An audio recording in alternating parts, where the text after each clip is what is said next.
नमस्कार विद्यार्थियों, आपका इसरो एकेडमी के मंच पर स्वागत है। देखिए, मैं आपको लगातार अपने लेक्चर दे रहा हूँ, इकोनॉमिक्स के भी, सबके। तो आज से मैं जो है करंट अफेयर्स का सीरीज़ शुरू कर रहा हूँ। देखिए, ये इम्पॉर्टेंट, ये टॉपिक वाइज होंगे करंट अफेयर्स के। जैसे वो मेरी लेक्चर कई सीरीज में जा रही है, वैसे ये लेक्चर भी पार्ट 1 पर। तो आज मैं आपको जो पढ़ाऊँगा वो है जो भी महत्वपूर्ण सम्मेलन हुए हैं अब तक पूरे 2024 तक, जो मेन है, जो एग्ज़ाम की दृष्टि से है, हम उनको यहाँ पर थोड़ा सा रिवीजन करते चलेंगे, ठीक है। और जब ये पूरा जो ख़त्म हो जाएगा पूरा ये लेक्चर 2-3 दिनों में, तो एक लाइव टेस्ट रखा जाएगा जिसमें जितना इकोनॉमिक्स पढ़ाया है वो भी होगा और प्लस जो ये लेक्चर करंट अफेयर्स के हैं वो भी होंगे। तो ये लाइव टेस्ट या लाइव मॉक टेस्ट कब होगा ये हम जल्दी आपको बताएंगे, लेकिन इसके लिए आपको इसको कंटिन्यू देखना होगा ताकि जब आप टेस्ट में बैठिए तो आप फटाफट सॉल्व कर लीजिए। ये क्यों बनाए गए हैं, ये जो हमारा सेशन, इसका उद्देश्य है कि ये जितनी भी महत्वपूर्ण करंट अफेयर्स हुए हैं वो आप कहीं ना कहीं से पढ़ भी रहे होंगे, तो ये उनको एक तरह का रिवीजन हम लोग करवा रहे हैं ताकि आप उस करंट अफेयर्स के टच में बने रहें, ठीक है। तो आज चलिए, तो आज हम इसकी शुरुआत करते हैं, इसको ध्यान देते हैं। तो आज हम पढ़ेंगे क्या, some important current affairs, important conference. या आप देखेंगे कि 2024 में कौन कौन से महत्वपूर्ण सम्मेलन हुए हैं और उन सम्मेलनों का क्या क्या रेलिवेंस रहा है। थोड़ा सा हम इस पे ध्यान देते हुए आगे पढ़ेंगे, यानी क्या इंपॉर्टेंट कॉन्फ्रेंस पढ़ने जा रहे हैं, इसको आप याद रखेंगे। चलिए, अब हम लोग इंपॉर्टेंट कॉन्फ्रेंस की बात करते हैं। तो देखिए, सबसे पहला जो कॉन्फ्रेंस सामने मेरे है वो है नाटो, ठीक है। नाटो, इसका जो फुल फॉर्म है, नाटो का फुल फॉर्म क्या है, नॉर्थ अटलांटिक ट्रीटी ऑर्गेनाइजेशन। क्या फुल फॉर्म है इसका, नॉर्थ अटलांटिक ट्रीटी ऑर्गेनाइजेशन। अब सवाल है नाटो क्या है, ये क्यों बनाया गया था। थोड़ा सा इतिहास पे चलते हैं। आपको एक चीज़ बात ध्यान रही होगी कि नाटो का बनना है एक बहुत बड़ी कहानी है। इसको मैं यहाँ थोड़ा छोटे में बता दूँ कि नाटो जो है 1949 में बना था। क्या है, 1949 में बना था और इसकी राजधानी क्या है, इसका हेडक्वार्टर ब्रुसेल्स है, जो कि बेल्जियम में है। पहली बात याद है कि नाटो का जो हेडक्वार्टर है ब्रुसेल्स है और ये कहाँ है, जो कि बेल्जियम में है। सवाल है नाटो क्यों बनाया गया था, ठीक है। नाटो के बनाने के पीछे ये था, जब आप मैप में जाएंगे तो आप मैप में देखेंगे कि जैसे ये इक्वेटर है, ठीक है, इक्वेटर के इधर आएंगे तो थोड़ा मैं रफली मैप बना रहा हूँ, ध्यान रखेंगे, ऐसा नहीं कि मैं बिल्कुल ज्योग्राफी की तरह पढ़ा रहा हूँ। ये आपका देखेंगे नॉर्थ अमेरिका है, यहाँ आएंगे साउथ अमेरिका है, ठीक है। इधर आप आएंगे यूरोप है, ठीक है, इधर यूरोप है, इधर जो है साउथ अफ्रीका है, अफ्रीका महाद्वीप है। तो आप ये देखेंगे ये पूरा अटलांटिक महासागर है। तो ये जो उत्तरी अटलांटिक महासागर के आसपास या सारे देश बसे हुए हैं, इन्होंने ही मिलकर के नाटो बनाया था, इसलिए नाम पड़ गया नॉर्थ अटलांटिक ट्रीटी ऑर्गेनाइजेशन। ये दक्षिणी अटलांटिक महासागर है, ये उत्तरी अटलांटिक महासागर है। तो अमेरिका ने उत्तरी अटलांटिक महासागर से या उत्तरी अटलांटिक महासागर की तरफ जितने भी देश हैं सबको मिलकर के ग्रुप बनाया था नाटो। हाँ, हालांकि इस नाटो को बनाने के पीछे था कि सोवियत रूस को टक्कर देना, क्योंकि नाटो में जितनी भी कंट्रीज हैं, मित्र राष्ट्र हैं, अगर उनके ऊपर कोई संकट आता है तो सभी कंट्री मिल करके उसका सामना करते हैं। तो कहीं ना कहीं नाटो का इतिहास पढ़ेंगे तो 1949 में आपको पता होगा कि वर्ल्ड वार के बाद 2 महाशक्तियां सामने आई थीं, एक अमेरिका और रूस, और इनका विवाद आज भी जग जाहिर है। अमेरिका और रूस का विवाद आप जान ही रहे हैं, ये शीत युद्ध का विवाद है जो आज तक चल रहा है, किसी ना किसी रूप में चल रहा है।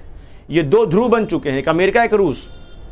तो उसी वर्ल्ड वार के बाद ही एक तरह से आप कह सकते हैं कि रूस को काउंटर करने के लिए नाटो का गठन किया गया था ताकि रूस के हस्तक्षेप को कंट्रोल किया जाए। तो इसीलिए जो है ये नाटो एक संगठन बन गया और आज के समय में बहुत ही शक्तिशाली संगठन है नाटो। और आप जानते हैं यूक्रेन का विवाद और रूस का विवाद भी इसी नाटो की वजह से शुरू हुआ। सारा झगड़ा तब शुरू हुआ जब अमेरिका ने यह ऐलान किया कि हम यूक्रेन को नाटो का मेंबर बनाएंगे और रूस इस पर सहमत था नहीं। तो आज आप देखते हैं कि वो कितना बड़ा विवाद बन चुका था, ठीक है। तो आप देखेंगे नाटो एक प्रकार का एक सैन्य संगठन है, राजनीतिक संगठन भी कह सकते हैं। इसमें एक तरह से जितने भी देश हैं वो एक तरह से मित्र राष्ट्र के रूप में जुड़े हुए हैं और उन पर कोई भी अटैक होता है तो सभी नाटो के मेंबर कंट्री सपोर्ट करेंगे, ठीक है, यानी कि अगर किसी एक पर अटैक करेंगे तो सभी मिलकर उस पर अटैक करेंगे। हालांकि इसके बहुत से मोटिव हैं, लेकिन मैंने आपको शॉर्ट में समझाया है। तो अभी चर्चा में क्यों, चूंकि करंट अफेयर्स की हमको ध्यान देना है। नाटो आप देखेंगे, नाटो का अभी जो 2024 में सम्मेलन हुआ है, ये वाशिंगटन डीसी में हुआ है। कहाँ हुआ है, ध्यान रखेंगे, नाटो का जो सम्मेलन हुआ है वो वाशिंगटन डीसी में हुआ है। और अगला 2025 वाला नीदरलैंड की राजधानी कहाँ, हेग में होगा। अगला जो है 2025 वाला नाटो का सम्मेलन जो है नीदरलैंड की राजधानी हेग में होगा। तो बाकी नाटो कैसे बना, क्यों बना, ये इतिहास तो आपसे पूछा नहीं जाएगा, क्योंकि ये तो मेंस का टॉपिक हो जाता है। लेकिन थोड़ा सा मैंने आपको हिंट दे दिया है। लेकिन आपको परीक्षा की दृष्टि से यही ध्यान रखना है कि नाटो का जो अभी कॉन्फ्रेंस हुआ है 2024 वाला, वो वाशिंगटन में हुआ है। और अगला जो होगा 2025 वाला, वो नीदरलैंड की राजधानी हेग में होगा, ठीक है। हेग में हमारा क्या है, एक बहुत फेमस न्यायालय है हेग में। आप कमेंट बॉक्स में बताइएगा कि हेग में कौन सा न्यायालय है, ठीक है, आप बताएंगे कमेंट बॉक्स में हेग में कौन सा न्यायालय है। तो अभी के लिए आपको ध्यान रखना है कि जुलाई 2024 में कहाँ हुआ, वाशिंगटन डीसी में, और अगला 2025 में कहाँ होगा, नीदरलैंड की राजधानी हेग में होगा, ठीक है। और नाटो का मुख्यालय कहाँ है, ब्रुसेल्स, वो कहाँ है, बेल्जियम में। हाँ, इस समय नाटो में कितने कंट्री हैं, 32 कंट्री हैं। और नया देश कौन शामिल हुआ है, स्वीडन। इस समय नाटो में 32 कंट्री हैं और नया देश कौन शामिल हुआ है, स्वीडन। ध्यान रखिएगा, नाटो में कितनी कंट्री हैं, 32 कंट्री हैं टोटल, और इसमें 32 देश हैं। और अभी कौन शामिल हुआ है इसमें, स्वीडन शामिल हुआ है, स्वीडन, ठीक है, ध्यान रखेंगे। और आप मुझे कमेंट बॉक्स में बताएंगे स्वीडन नाटो में कब शामिल हुआ था, ठीक है। तो आप इसको ध्यान से देखें, मैं हट जा रहा हूं ताकि आप स्क्रीनशॉट ले सकें। हाँ, और इसको आप ना हो दिमाग में रखिएगा भाई, 2024 में नाटो का कहाँ हुआ सम्मेलन, वाशिंगटन डीसी में। 25 में कहाँ होगा, हेग में। मुख्यालय कहाँ है, ब्रुसेल्स में, जो कि बेल्जियम में। नाटो कब बना, 1949 में। और नाटो में कितने मेंबर हैं, 32, ठीक है। और नया मेंबर कौन सा, स्वीडन। 2 क्वेश्चन मैंने आपको बताया है, पूछा है कि हेग में कौन सा न्यायालय है, ये बताएंगे, ठीक है। और स्वीडन नाटो का मेंबर कब बना। और तीसरा एक क्वेश्चन आप मुझे कमेंट बॉक्स में जवाब और देंगे कि वर्तमान में नाटो का डायरेक्टर कौन है, ठीक है। मैं कमेंट बॉक्स में वेट करूंगा। तो देखिए, जिस तरह मैं मेहनत कर रहा हूं उस तरह आप भी मेहनत कीजिए, कंटिन्यूटी बनाए रखिए, ठीक है। अब आगे बढ़ते हैं हम लोग नए टॉपिक की तरफ, ठीक है। तो ये मैंने समझा दिया है, बाकी अब आगे देखेंगे हम लोग।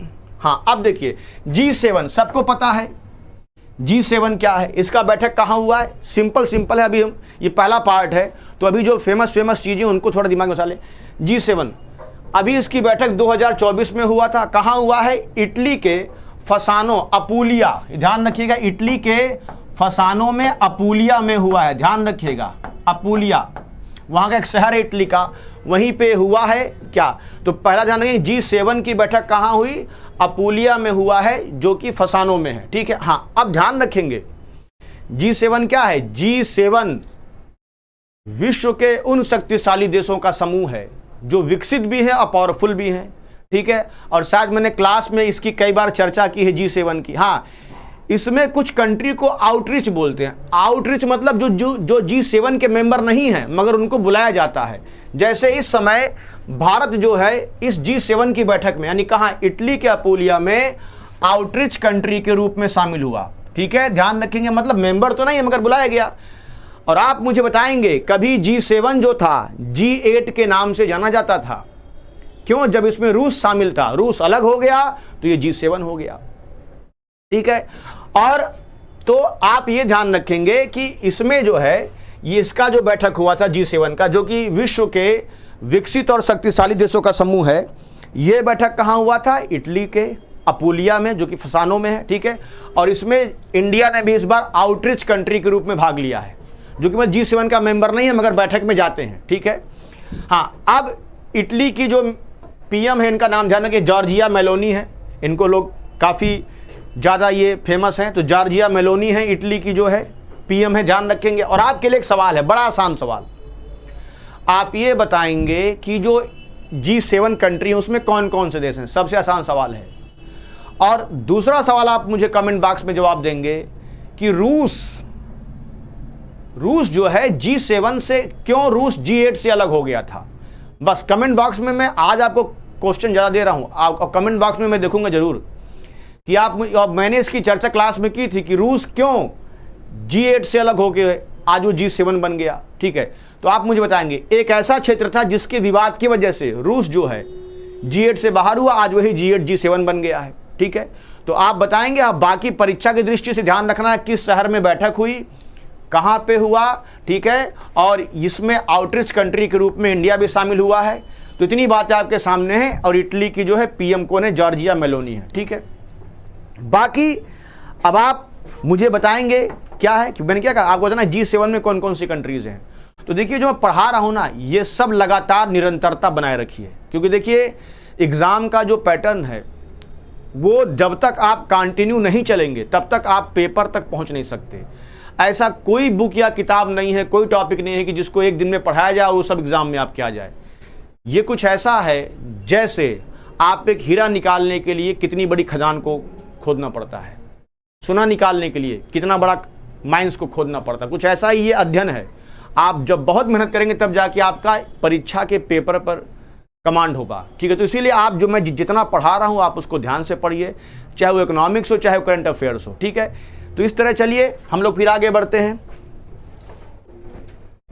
अब देखिए, अब हम बात करते हैं 13वां विश्व व्यापार संगठन मंत्री स्तरीय सम्मेलन, 13th WTO ministerial conference, 13 WTO ministerial conference, world trade organisation का बैठक है। WTO कब बना था?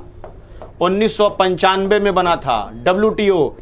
मैं इकोनॉमिक्स में इस WTO पर पूरा लेक्चर लूंगा, लेकिन अभी जो WTO का है मिनिस्ट्रियल कॉन्फ्रेंस यानी मंत्री स्तरीय सम्मेलन हुआ है WTO का, वो कहाँ हुआ है? UAE के आबू धाबी में हुआ है। कब हुआ है? 2024 में ही जो UAE के आबू धाबी में विश्व व्यापार संगठन की बैठक हुई है। WTO कब बना? 1995 में। बाकी इसका इतिहास जब हम इकोनॉमिक्स पढ़ाएंगे तो बहुत सारी बातें बताएंगे, अपने आप में 2 दिन का लेक्चर है। लेकिन फिलहाल अभी जो करंट अफेयर्स के पॉइंट ऑफ व्यू से कि WTO की बैठक कहाँ हुई, कौन सी? Ministerial conference, WTO world trade organisation ministerial conference यानी मंत्री स्तरीय सम्मेलन हुआ था। ये आबू धाबी में हुआ जो कि UAE में है। और याद रखिए 2 नए देश शामिल हुए हैं WTO में, एक है कोमोरोस और एक है तिमोर लेस्ते। 2 नए देश कोमोरोस और तिमोर लेस्ते।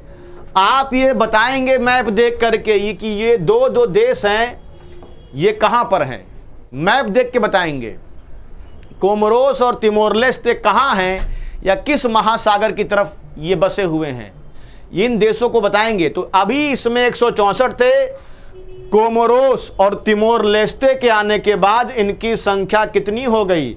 166। यानी कोमोरोस और तिमोर लेस्ते के आने के बाद इनकी जो संख्या हो गई वो कितनी हो गई? 166 हो गई है। तो यहाँ पे कुछ पॉइंट ध्यान रखना है कि जो 13वां मंत्री स्तरीय सम्मेलन 13th WTO मिनिस्ट्रियल कॉन्फ्रेंस यानी जो वर्ल्ड ट्रेड ऑर्गेनाइजेशन है, जिसमें कितनी कंट्री हैं इस समय? 166। ये कंट्रियां जो हैं आपस में व्यापार को बढ़ावा देने के लिए जो बच्चे नए हैं देखो WTO के बारे में पढ़ाऊंगा इकोनॉमिक्स में, लेकिन यहां जाना को WTO को बना ताकि आपसी व्यापार को बढ़ावा दिया जाए। ठीक है, तो इसका जो मिनिस्ट्रियल कॉन्फ्रेंस हुआ था, मंत्री स्तरीय सम्मेलन हुआ था, वो कहाँ हुआ? UAE के आबू धाबी में, अभी ये आबू धाबी में। और इसमें 2 नए देश शामिल हुए हैं। कौन कौन? कोमोरोस और तिमोर लेस्ते। हाँ, नाटो की बैठक कहाँ हुई थी? वाशिंगटन DC में। कहाँ हुआ था? वाशिंगटन DC में हुआ था। ध्यान रखिए 2024 में। अब चलिए आगे बढ़ते हैं। ठीक है, अरे ये तो पढ़ा चुके हैं। तो ये G7 समझ गए, जो क्वेश्चन पूछा उसका जवाब दीजिए कमेंट बॉक्स में। ठीक है, हाँ, अब देखेंगे कि जो, हाँ एक चीज और मुझे बताएंगे, WTO है ना, WTO का मुख्यालय कहाँ है? कमेंट बॉक्स में मैं वेट करूंगा। आसान आसान सवाल हैं। वर्ल्ड ट्रेड ऑर्गेनाइजेशन का हेड ऑफिस कहाँ है आप मुझे बताएंगे। ठीक है, और ध्यान रखना WTO के तरह से 2 और संस्थाएं हैं, वर्ल्ड बैंक और IMF, जिनकी चर्चा हम आगे करेंगे इकोनॉमिक्स में। लेकिन फिर भी आप मुझे बताएंगे WTO का मुख्यालय कहाँ पर है। हाँ, तो अभी आप ध्यान रखेंगे कि नाटो की बैठक कहाँ हुई? वाशिंगटन DC में। 24 वाली, 25 वाली कहाँ होगी? नीदरलैंड की राजधानी हेग में, ठीक है। और अभी देखा G7 की बैठक कहाँ हुई? इटली के अपूलिया में हुई है। इटली के अपूलिया में फसानो नाम का जगह है, ठीक है। और उसके बाद आपने देखा कि WTO यानी वर्ल्ड ट्रेड ऑर्गेनाइजेशन का 13वां मंत्री मिनिस्ट्रियल कॉन्फ्रेंस कहाँ पे हुआ है? ये आबू धाबी में हुआ, UAE में। तो ये सारे वो क्वेश्चन हैं जो आपको ध्यान में रखना है। अब आगे बढ़ते हैं। CMS कॉप, ये जो करंट अफेयर है ये थोड़ा आपको परेशान करेगा, क्योंकि कॉप जो नाम है ना, अपने आप में कॉप की मीटिंग कई होती है। एक कॉप 28 है, अभी आपके सामने लिखा कॉप 14। पहली बात समझ लो कॉप होता क्या है, समझिए। देखिए कॉप क्या होता है, मैं थोड़ा कॉप का इतिहास बता देता हूं। देखिए है क्या कि आपको पता है कि 1972 में 5 जून 1972 में इन्वायरमेंट को लेकर के सबसे पहली बैठक हुई थी, जिसको हम बोलते हैं Stockholm conference. Stockholm conference, Stockholm सम्मेलन। ये मैं क्या बता रहा हूं? ये मैं आपको ये समझाने का प्रयास कर रहा हूं कि आखिर कॉप है क्या, है ना। कॉप कई होते हैं, तो पहले समझ जाइए कि 5 जून 1972 को एक मीटिंग हुआ था, स्टॉकहोम कॉन्फ्रेंस। बताते हैं कि इन्वायरमेंट को लेकर के सबसे पहली मीटिंग है ये, जिसको बोलते हैं स्टॉकहोम सम्मेलन। और ये जो स्टॉकहोम कॉन्फ्रेंस है, पहली बार इन्वायरमेंट के मुद्दों पर ध्यान देने के लिए मीटिंग की गई थी। उसके बाद देखा जाए 5 जून के बाद फिर 1992 में एक पृथ्वी सम्मेलन हुआ। क्या हुआ? 1992 में एक पृथ्वी सम्मेलन हुआ, जिसको बोलते हैं अर्थ समिट। क्या बोलते हैं? इसको बोलते हैं अर्थ समिट। ये क्यों हुआ था? ये भी इन्वायरमेंट से संबंधित, क्योंकि ध्यान रखिए इस समय इन्वायरमेंटल इशू बहुत ज़्यादा सीरियस हो चुके हैं, ठीक है। ये जो इन्वायरमेंट में ऐसे ऐसे चेंज हो रहे हैं ग्लोबल वार्मिंग की वजह से, जो अलार्मिंग सिचुएशन है, तो ये 1972 में ध्यान दिया गया था। लेकिन बाद में तो वही सबसे पहला इन्वायरमेंट को लेकर कॉन्फ्रेंस हुआ था स्टॉकहोम सम्मेलन में। उसके बाद फिर 1992 में पृथ्वी सम्मेलन हुआ, अर्थ समिट। कहाँ पे? ब्राजील के रियो डी जनेरियो में। ब्राजील के रियो डी जनेरियो में हुआ, ठीक है। ब्राजील के रियो डी जनेरियो में हुआ। उसमें यह डिसाइड किया गया कि अब इन्वायरमेंट को लेकर जितनी भी बैठक होगी उसको कॉप के नाम से जाना जाएगा। किस नाम से? कॉप। कॉप यहां मतलब कॉन्फ्रेंस ऑफ पार्टीज है। तो कहीं भी कॉप लिखा हो तो समझ जाना ये इन्वायरमेंट को लेकर के बैठक है, क्योंकि 1992 में निर्णय लिया गया कि इन्वायरमेंट को लेकर जो भी मीटिंग होगी उसको हम लोग कॉप के नाम से बुलाएंगे। तो कॉप 1, कॉप 2, कॉप 3 चला रहा है। तो अगर कहीं कॉप लिखा तो समझ जाना वो इन्वायरमेंट का इशू होगा। लेकिन ये कॉप के कई प्रकार हैं। बायोडायवर्सिटी का अलग कॉप है, यानी कि जैव विविधता को बचाने के लिए अलग मीटिंग होती है कॉप की। ये मरुस्थलीकरण यानी डिजर्टिफिकेशन को बचाने के लिए अलग कॉप है। पशु पक्षियों के आवास यानी जो उनका नेचुरल हैबिटेट है वो खत्म हो रहा है, उसको बचाने के लिए अलग कॉप होता है। तो कहीं भी कॉप होगा तो आप समझ जाइएगा ये कहीं ना कहीं इन्वायरमेंट से जुड़ा हुआ ही बैठक होगा, ठीक है। अब उनकी संख्या अलग अलग दिखाई जाती है, ठीक है। जैसे अभी जो कॉप में दिखा देता हूं, समझिएगा, थोड़ा समझिएगा मेरी बात को। कॉप क्या है? ये कॉप इन्वायरमेंट के रिगार्डिंग होने वाली देशों की बैठक है। इसको कॉन्फ्रेंस ऑफ पार्टीज बोलते हैं, ठीक है। और कॉप कई होते हैं, लेकिन जितने भी कॉप होंगे वो कहीं ना कहीं इन्वायरमेंट से ही रिलेटेड होते हैं, ठीक है। एक और कॉप होता है, वो बताएंगे, वो मिनीमाता रोग को लेकर के है, जो पारे की वजह से होता है। लेकिन अभी जो हम कॉप बताने जा रहे हैं वो इन्वायरमेंट वाला कॉप है। तो ये जो 1992 में तय किया गया था कि इन्वायरमेंट को लेकर जो मीटिंग होगी उसे हम कॉप के नाम से जानेंगे। लेकिन अब जरा ध्यान देना, मैं जिस कॉप की बात कर रहा हूं वो कॉप क्या है अभी आपके सामने आएगा। देखिए कॉप 29 की बात कर रहा हूं। अभी मैंने उसको छोड़ दिया है, CMS वाले को बताएंगे क्या है। ये जो कॉप 29 है इसकी जो बैठक है ये 2024 होना चाहिए। 2024 जो इन्वायरमेंट को लेके बैठक है कॉप 29, ये 2024 में कहां पे हो रहा है? अजरबैजान के बाकू में हो रहा है। अजरबैजान आप जानते हो देश है। तो वहीं पर कॉप 29 की मीटिंग हो रही है। कॉप क्या है तो ध्यान रखेंगे, ये वही कॉप है जो 1992 में इन्वायरमेंट को बचाने के लिए कहा गया कि अब इन्वायरमेंट को लेकर जितनी भी मीटिंग होंगी उसको कॉप के नाम से जाना जाएगा। ठीक है, तो अब पहला कॉप कहाँ हुआ था, पहला कॉप आप बताएंगे कहाँ हुआ था, तो वहीं से कॉप 1, कॉप 2, कॉप 3 जो है शुरू हो चुका।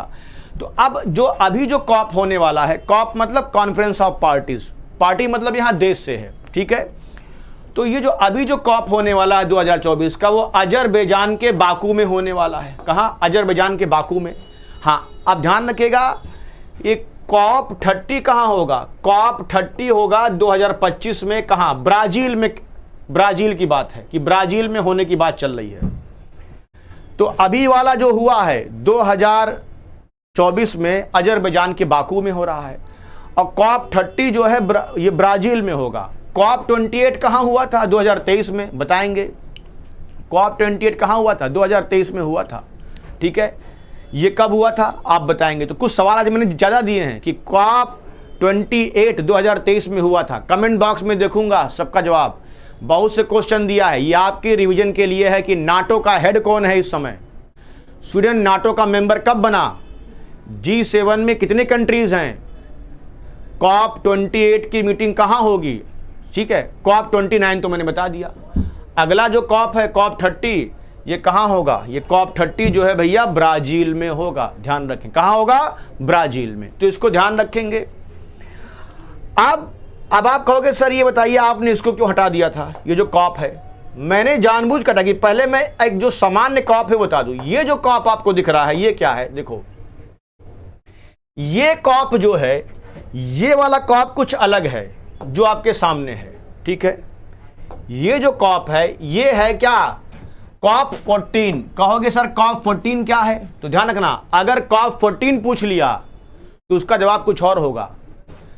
कॉप 29 पूछ लिया तो उसका जवाब कुछ और होगा।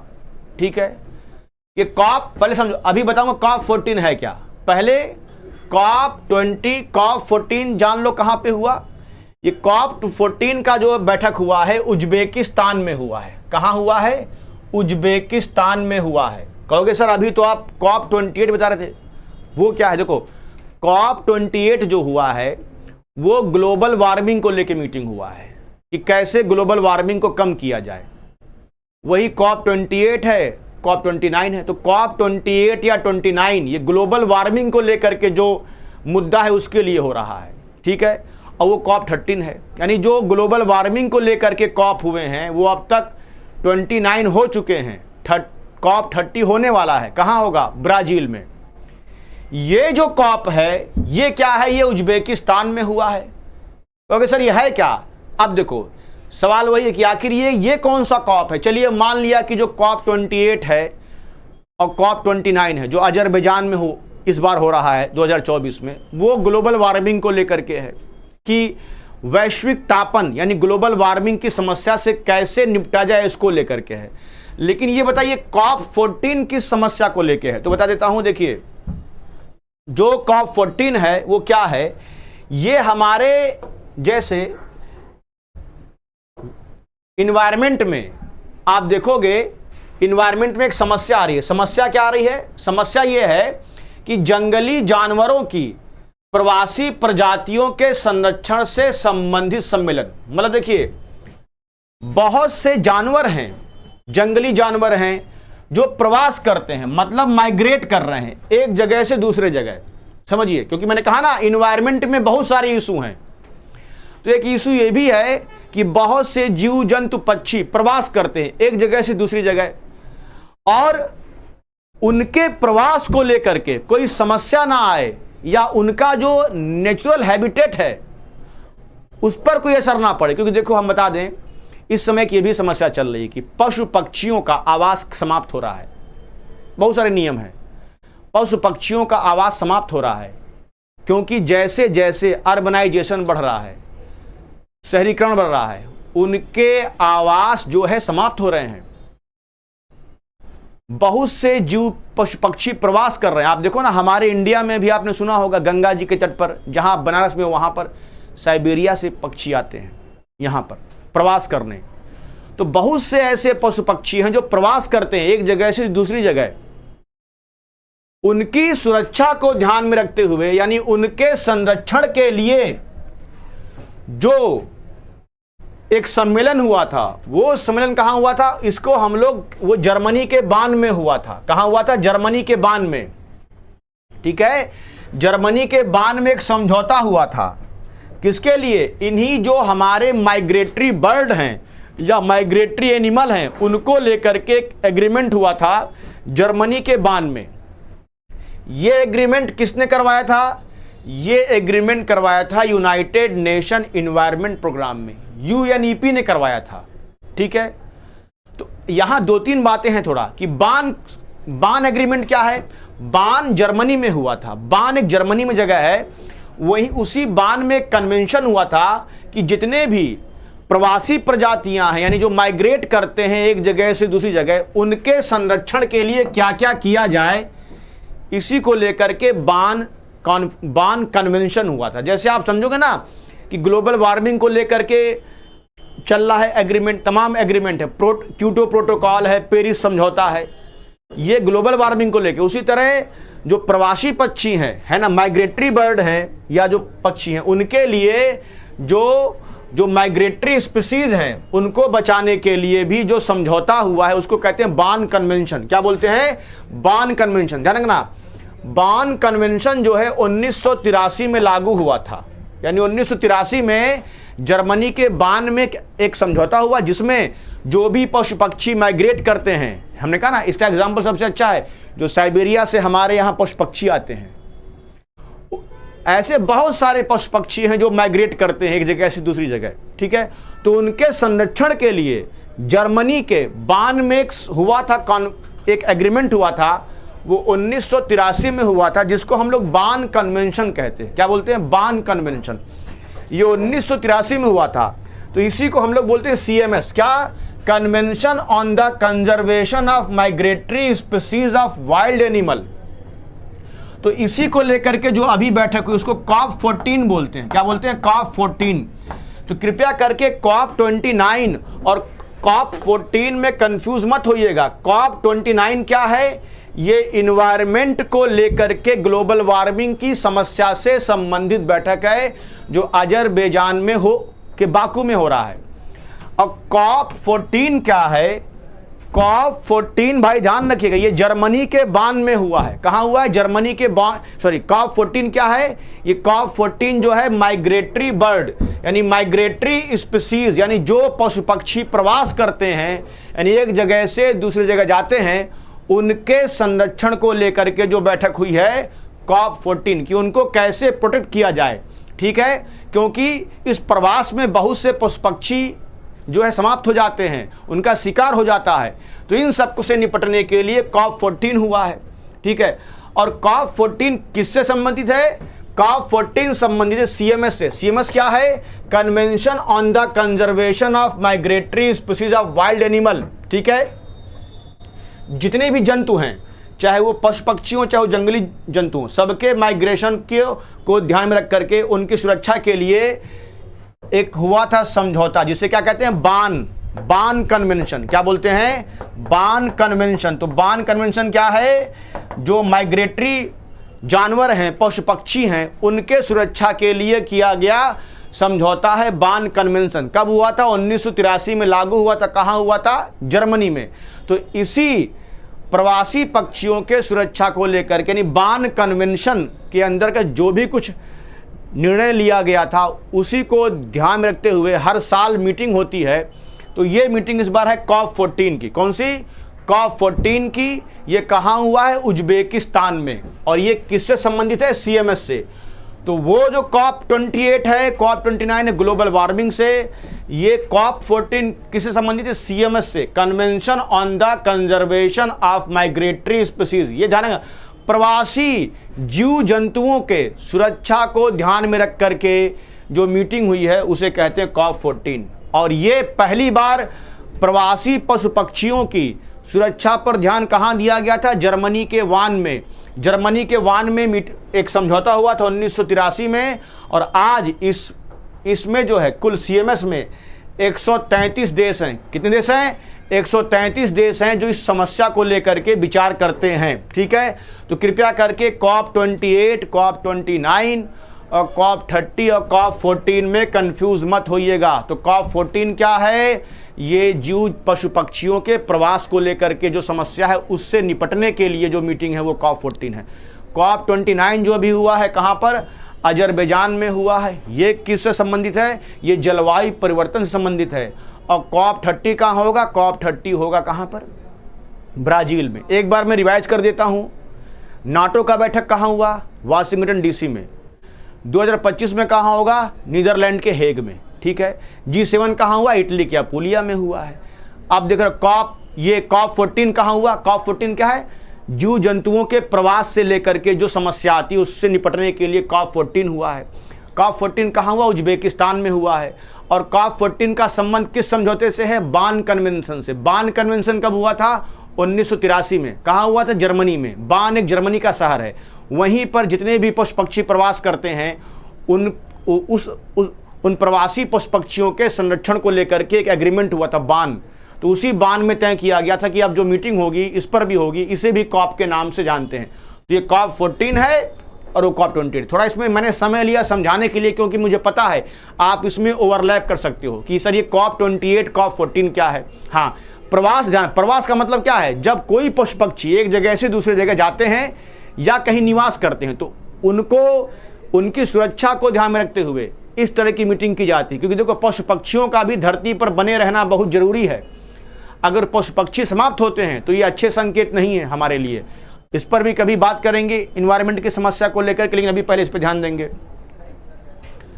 अब फिर आते हैं, चलिए ये सब मैंने समझा दिया है क्या है। ठीक है, जर्मनी। तो बान कॉन्फ्रेंस क्या है, COP14 क्या है, सब समझ गए। अब थोड़ा आगे बढ़ते हैं। हाँ, देख लो इसका विषय क्या? वन्य जीवों के आवासों का संरक्षण। देखो है ना, क्या कहा?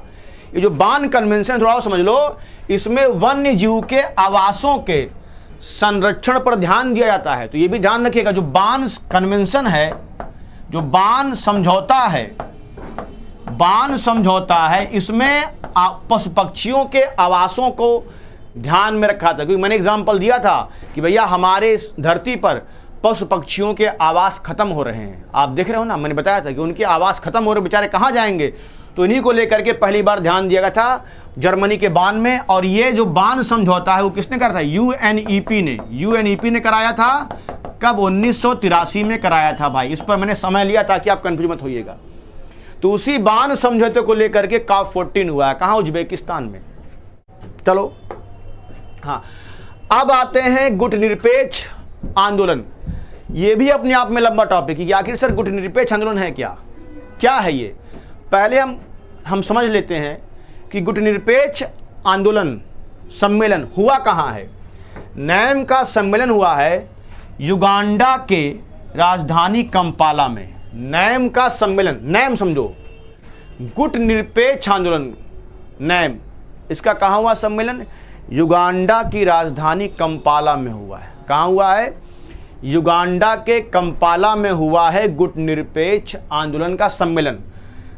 इस समय इसमें कितने देश हैं? इसमें 112 सदस्य देश हैं। कितने हैं? 112।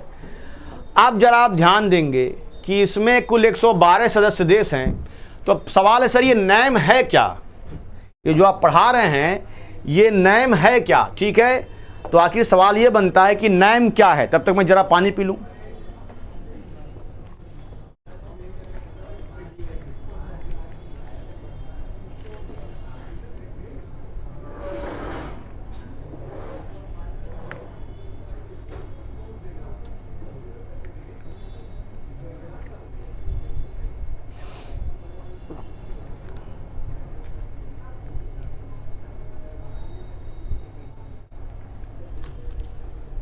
ठीक है, तो अब आ गया। ठीक है, चलिए तो हम लोग नैम की बात करते हैं। चलिए एक मिनट, थोड़ा कुछ गड़बड़, चलिए अभी बात करते हैं। हाँ, तो नैम की हम बात करें तो नैम है क्या? इसको कहते हैं नॉन अलाइंड मूवमेंट। क्या देखिए लिखा होगा, नॉन अलाइंड मूवमेंट को हम लोग कहते हैं नैम। कहोगे सर ये है क्या? पहले बताइए, सुनिए।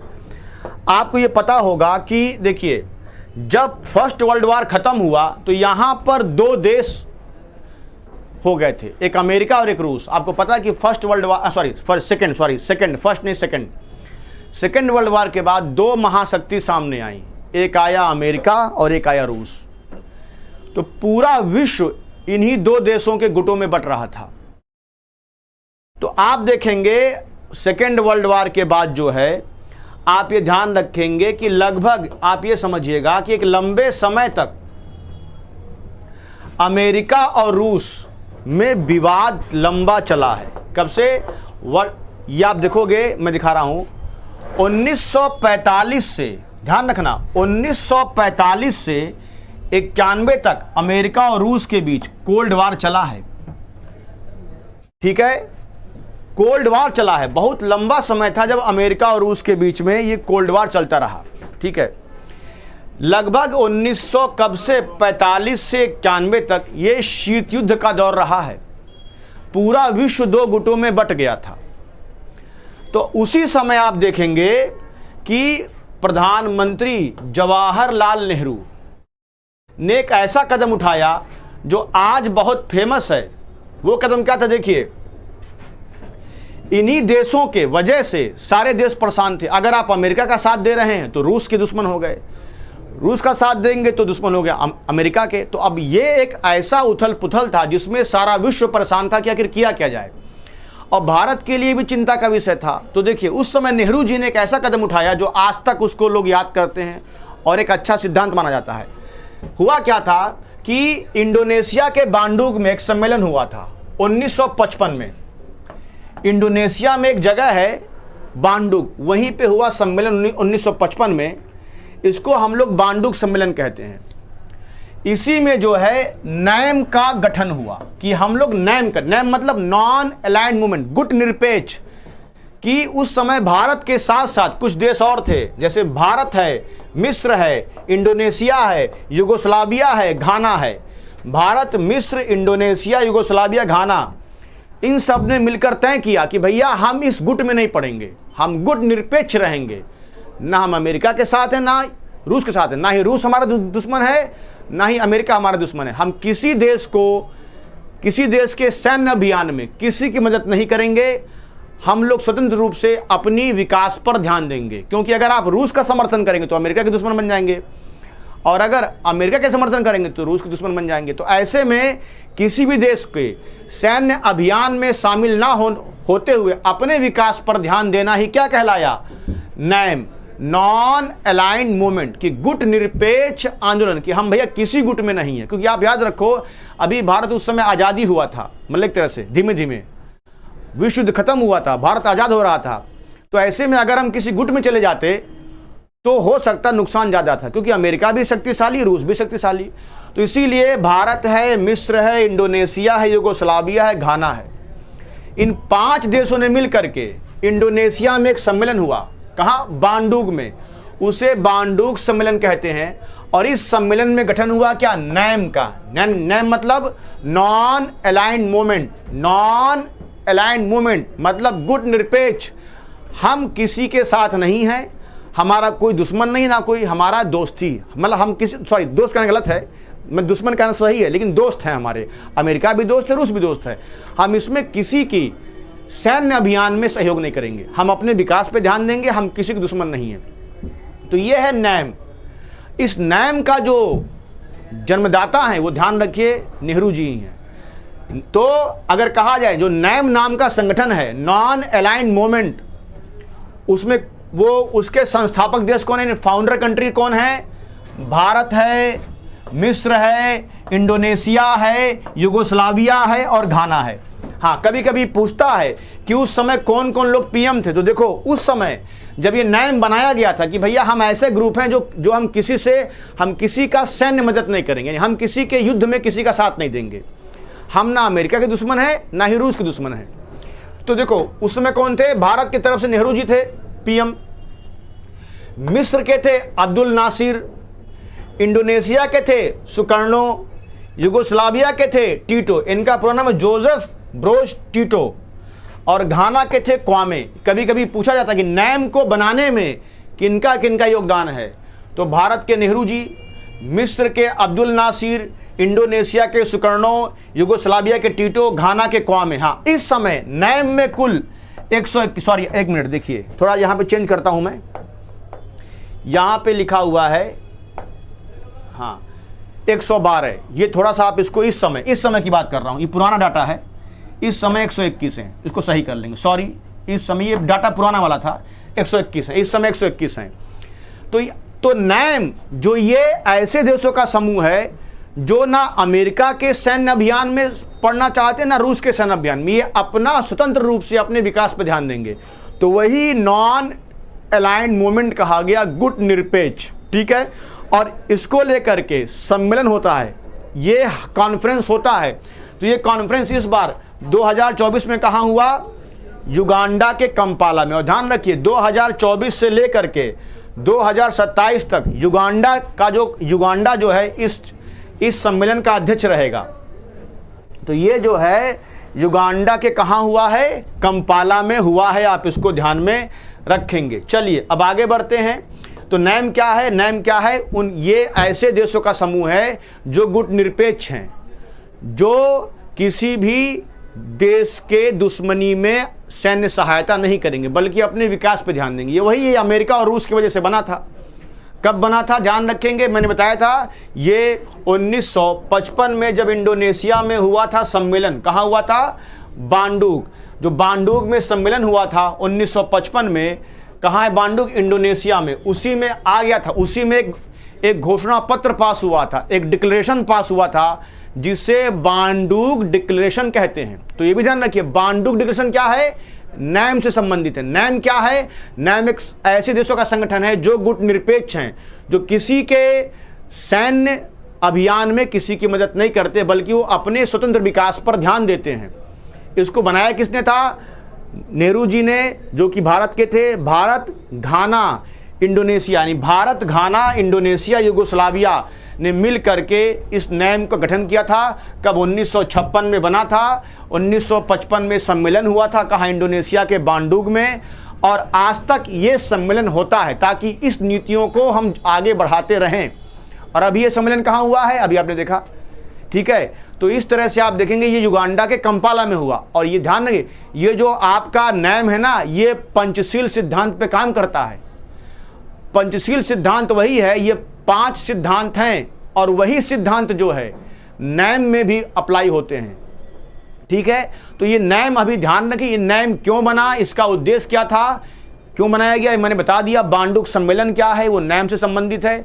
तो इतनी बातों को मैंने बता दिया। अब जरा एक बार हम रिवाइज कर लेते हैं फटाफट बातों को। चलो भाई, नाटो का सम्मेलन कहाँ हुआ? ठीक है, वाशिंगटन डीसी में। 2025 वाला कहाँ होगा? नीदरलैंड के हेग में, ठीक है। G7 कहाँ हुआ? इटली के अपूलिया में, फसानो नाम है, ठीक है।